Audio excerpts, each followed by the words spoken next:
Hey, thanks for being a part of the conversation. Let's do some pod crashing. Episode number 342 is with Jasmine Romero from the podcast Sacred Scandal. I'm good. It's raining in New York City, but other than that, it's a good day. Oh, I love me some rain, man. That means the trees are getting some food. Yeah, and it's been a really dry summer, so I think all the trees really need it. Absolutely. Let's talk about Sacred Scandal. And the reason why is because there's so much of this, there's history in this. And what I mean by that is that during the 1980s and even into the 90s, we knew of the war that broke out in that part of the world. But we didn't know what was taking place before that. And I could be wrong here, but isn't this what became the war with the Sandinistas? So that's next door in Nicaragua, but it is very, very related and partially like the same causes. Yes. Yeah. I mean, you had me at hello when this first opened up because we don't know about that part of the world. And the Archbishop was so loved. Truly. Yeah. I mean, even now there is a statue of the Archbishop Oscar Romero in Westminster Abbey next to a statue of Martin Luther King.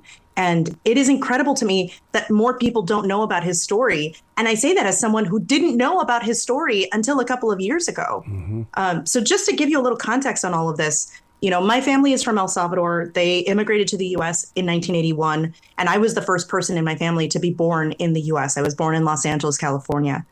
And my parents never talked about Oscar Romero or the war or any of this with me and my sisters. And I think when you're the child of immigrants, sometimes families are leaving something that's so painful behind. And also you're trying to survive the present.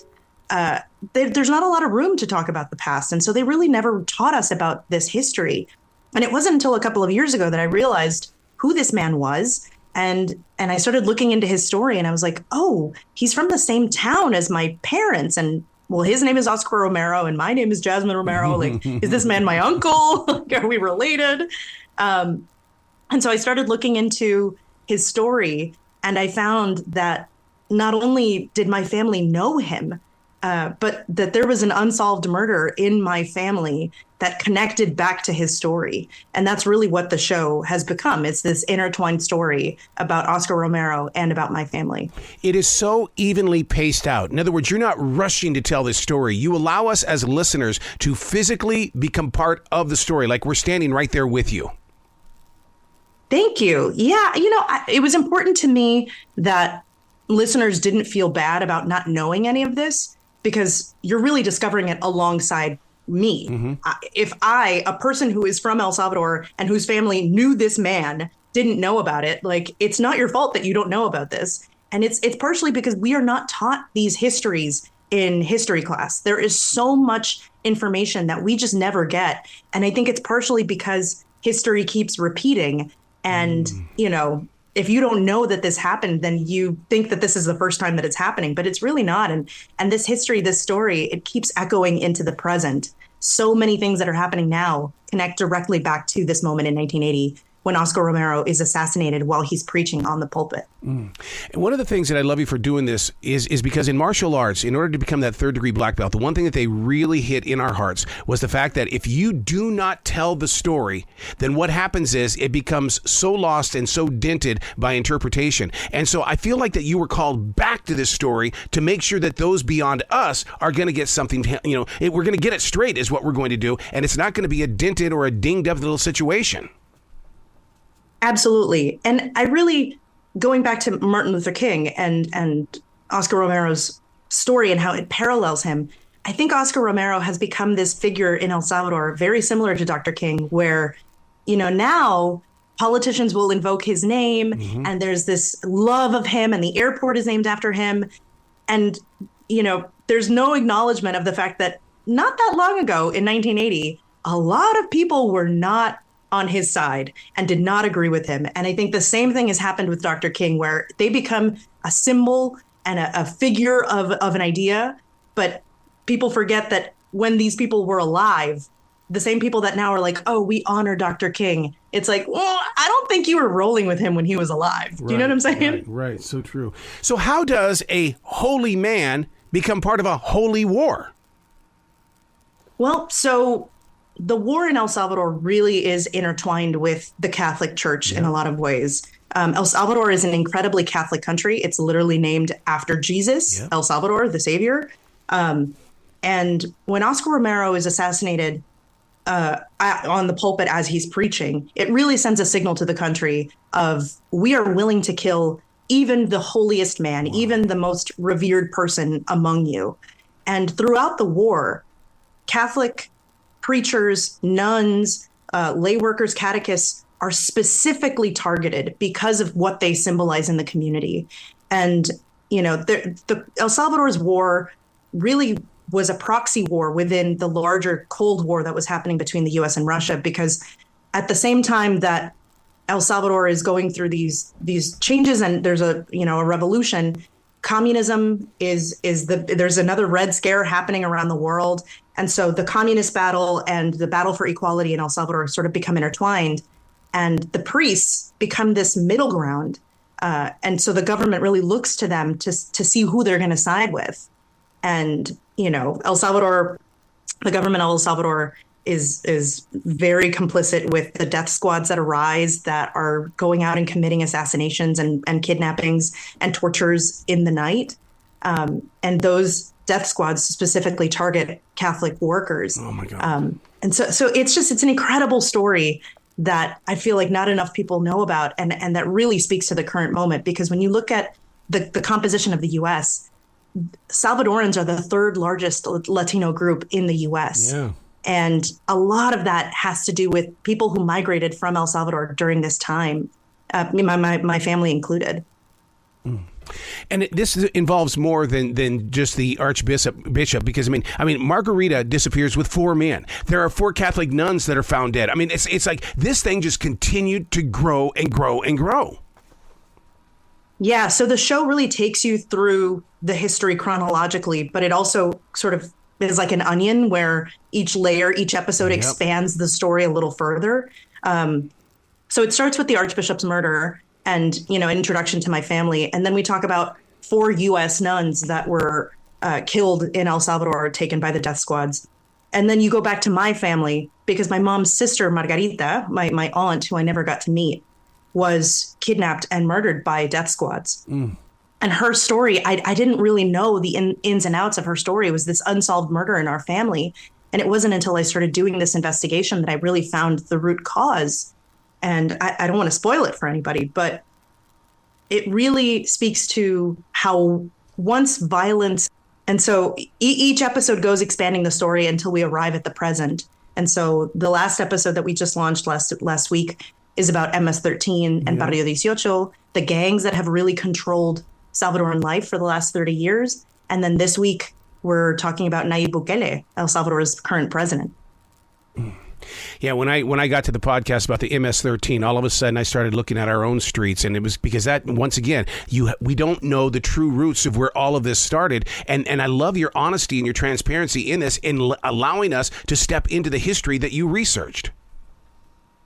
Yeah, and it just hits so close to home. I think most people in the US, what they know about El Salvador is the gangs. It's been the only story that's been told for so long, is this El Salvador is this violent place with violent people. Yeah. And all of this descends from the Civil War, a conflict that the US is very, very involved in and really funds.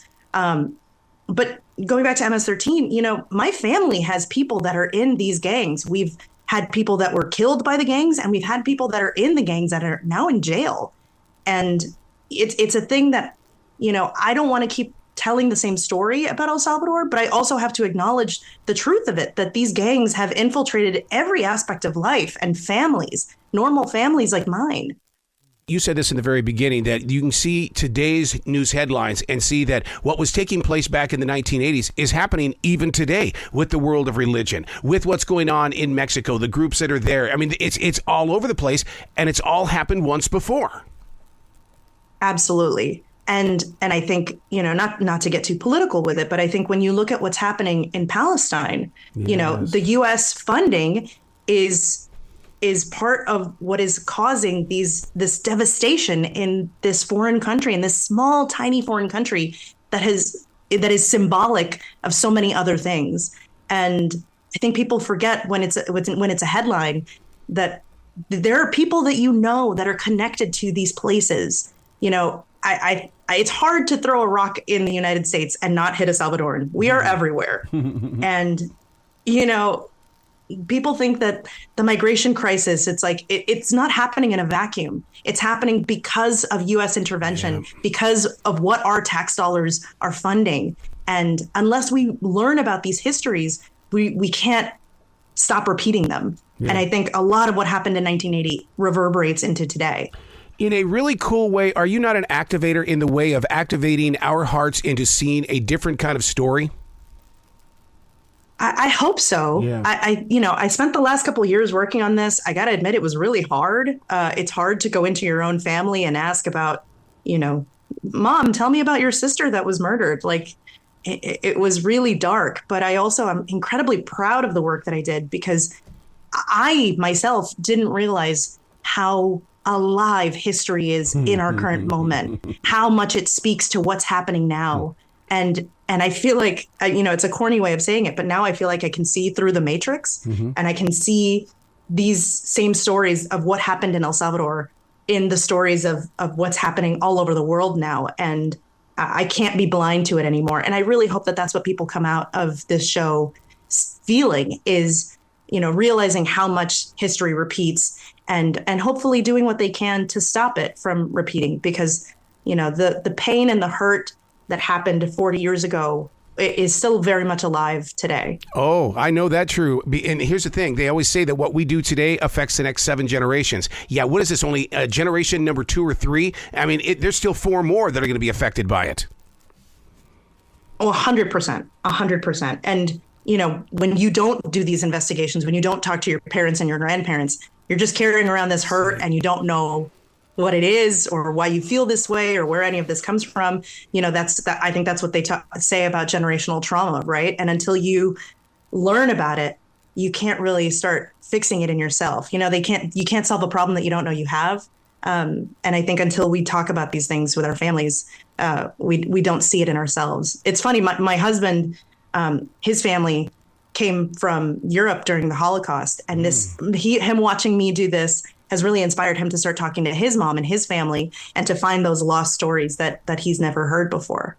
How did you stay committed to this? And I'm coming from a podcaster's side, where I meet everybody who thinks they're doing podcasting, but they only do 1 or 2 episodes and then walk away. How did you keep 2 years of your life so focused in on this, and then to have this amazing platform like iHeartRadio to allow you to tell this story? You've got some loyalty and dedication inside your soul. Yeah, well, I have not read a serious book in 2 years. I read a lot of romance novels and comedy. I watched a lot of comedy movies because the work was so heavy that I couldn't engage. My husband was like, let's go see Oppenheimer. And I was like, let's not. I cannot do that right now. I realized that I was carrying the torch of my family. My mom's sister, Margarita, was taken by the death squads. And when you talk about 75,000 people dead, that's a number. My tia Margarita was a person, and her name never appeared in a newspaper. Her death happened in the middle of a very violent time. She is just one of 75,000 people. And I knew that by doing this work and taking on the burden of doing this really sad and heavy work, that I was honoring her life and making her life matter in a way that it hadn't at the time. And hopefully people will see her story in the stories of people in their own families and in the stories of things that are happening now. It's very heavy and serious work. I'm incredibly grateful that iHeart, took a chance on this story and allowed me to sort of peel back the onion on this story. Well, they totally get it. They understand that we all want to hear stories. I mean, even Dolly Parton will tell you that country music is nothing more than a story. This is what happened in Farmer John's backyard, and it's now a country song, and we're all singing it. So, and I think that's what I love about this podcast, is the fact that you are sharing it in story form. You're not sitting there as a journalist reporting the news. You're sharing the story. Well, 100%. And I think there is something really special about the personal connection that I have to this story. So the show is really a mix of personal narrative, history, and true crime as I'm trying to solve these murders in real time as I'm doing this reporting. And I think it's hard to look at someone else's story when they're telling you about their mother, their father, their cousin, these people that are intimately connected to me, and not see your own family. Not everybody goes through a war. I've never gone through a war in my lifetime, but certainly I can connect to the things that my mom went through, leaving the only place that she'd ever known as a teenager with 3 young girls to travel across the border to a place where she doesn't even speak the language. There is so much courage in her story, so much conviction. And it really allowed me to understand my mom in a whole new way, to really hear it from her firsthand. And in her story, I was able to see echoes of myself and to see, oh, that's where I get my courage from, or my determination from, I have a lot, moms, it's tough with moms, my mom's she's still my mom. She still gets on my nerves sometimes. But I have so much more grace for her after hearing all of these stories and understanding her in such a different way. How tough was it to sit down and have a conversation with Vilma? Oh, well, my Aunt Vilma, it's not hard to have a conversation with Vilma, actually, because my Aunt Vilma will have you crying and laughing in the same sentence. She is an incredible storyteller. And she has gone through so much in her life. She was there the night that my aunt Margarita was kidnapped, and the way that she tells that story, saying goodbye to her sister and going home and not knowing that was the last time that she was going to see her. It is she will immediately put you in the moment, and she remembers details like it was yesterday. And to see someone like her who can still smile and laugh even after all that she's been through, it is an incredible experience. And so it was hard to hear these stories. She had me crying in the interview, which did not make me feel like a very serious journalist. She definitely had me crying, but she also would have me laughing the next sentence. And so I am so glad that I was able to share my Tia Vilma's voice with the world. Because she is an extraordinary person. Wow. I'm just proud of you for not forgetting or setting aside the history of that part of the world, because it's getting a bad rap right now. And it's like, no. Real people, real lives, have always been a part of that journey forward. And a podcast like this really does introduce us to the lifestyle and to the reality as well. Like you said, laugh, cry, everything. All the emotions are on this podcast. Thank you. I really hope that people could see themselves in my family. Yeah. My family is not any different from any other person's family. My parents wanted good things for their kids. They wanted a regular job that would provide for their family. They wanted to be safe. They wanted a good education for their kids. It's the same thing that every family wants. They just happen to be born in extraordinary circumstances. Yeah. And so the show is really the story of a regular American family trying to survive. And we just happen to be connected to, one of the most important historical figures of the 20th century. So you got to come back to this show anytime in the future. The door is always going to be open for you. Thank you. Hopefully next time we have something happier to talk about. The other thing that I do other than, serious journalistic work is make shows for kids. And I'm working on something about an anthropomorphic booger named Marcus the Mucus. So hopefully next time we can talk about that. I want that story. Well, you be brilliant today, okay? Thank you. You too. Take care.